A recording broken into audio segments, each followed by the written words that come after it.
Hallo mense, ek is Koos van die Groot Karoo. Man, ons is die afgelope tyd so 'n bietjie stil gewees, want ons het omtrent gewoelige werskaf hier met die Kersmarkte.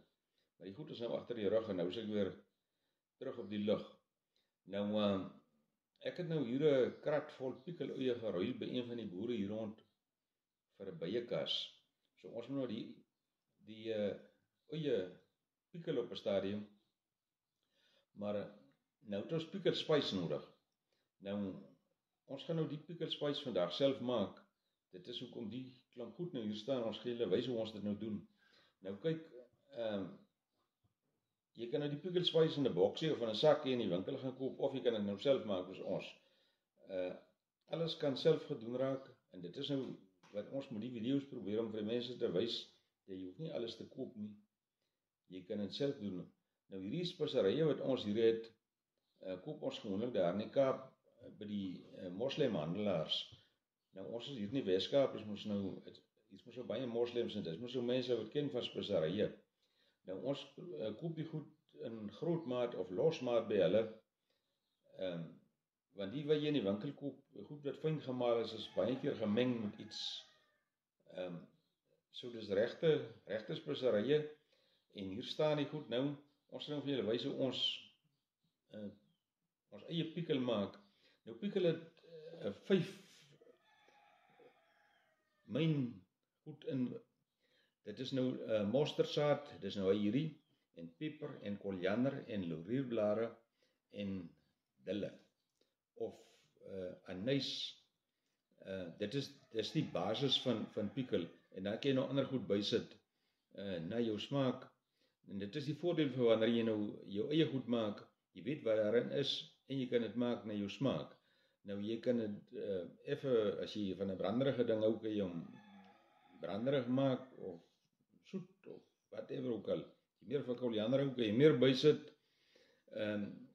So, dit is nou eintlik maar so eenvoudig soos dit is. Maar ons gaan nou vir julle wys hoe dit gedoen raak.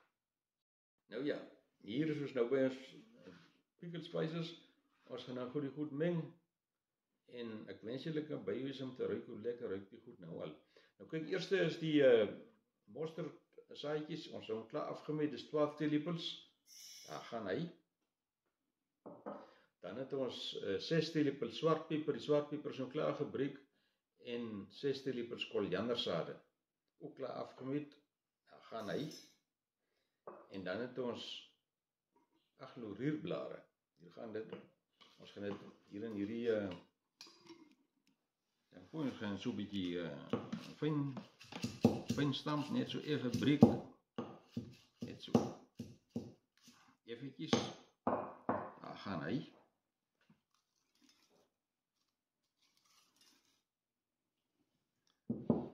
En dan het ons 2 teelepels rissies.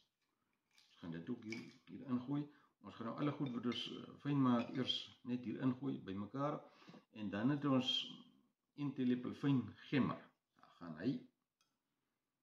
Dan het ons 8 naaldjies. Dit word ook gebreek. Ons gaan dit nou sommer alles net nou saam stamp. En dan het ons 4 teelepels anyssaad. Daar gaan hy. 4 teelepels paprika. Daar gaan hy in. 6 teelepels eiervlokkies. Daar is hy. 6 teelepels knoffelvlokkies. Dis hy. En 6 teelepels droë petersilie. Daar is hy. Oké, hierdie goed wat ons nou stamp, gaan ons gou net so effe knoes. Die goed moet nie fyn gestamp raak. Ek moet net so 'n bietjie net so effe gekneus raak, die smaak net loskom. Daar is hy. Nou ja, dis nou alles hier by mekaar. Gooi dit in die bottel. Maak die bottel toe. Gaan ons die bottel bietjie lekker skud.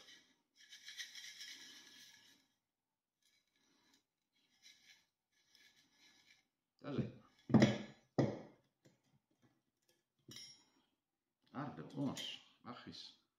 Dis soos piekelspys moet gaan. Nou kyk, hier het ons nou 'n vars stakkie dille. wanneer mense nou die goed inmaak, of piekel, en wanneer jy goed in die bottel sit, en vars dille, dan is dit amper beter om so 'n takkie ook by te sit. Dit gee 'n bietjie kleur aan jou bottel, en die vars kruie het mens dan nou net 'n ander smaak, as gedroogde goed.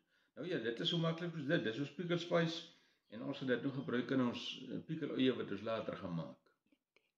Ok, nou wanneer mense nou goed soos gherkins inmaak, of piekeluie, dit hang nou af hoe groot jou bottel is, party bottels kleiner, party bottels is groter, maar omtrent so gemiddeld is 1 teelepel van die piekelspice gooi jy in jou bottel, saam met jou goed wat jy inmaak, en dit gee baie mooi kleur en smaak aan die goed. So probeer dit gerus. As julle die resep wil hê, dan kan ons hom vir julle aanstuur. Maar soos ek sê, dit is baie eenvoudig, en probeer goeie, ordentlike speserye in die hande kry, goed wat nie klaar fyn gemaak is nie. En as jy nou 'n moslim handelaar naby jou het, probeer om die speserye daar te koop. Nou ja, dis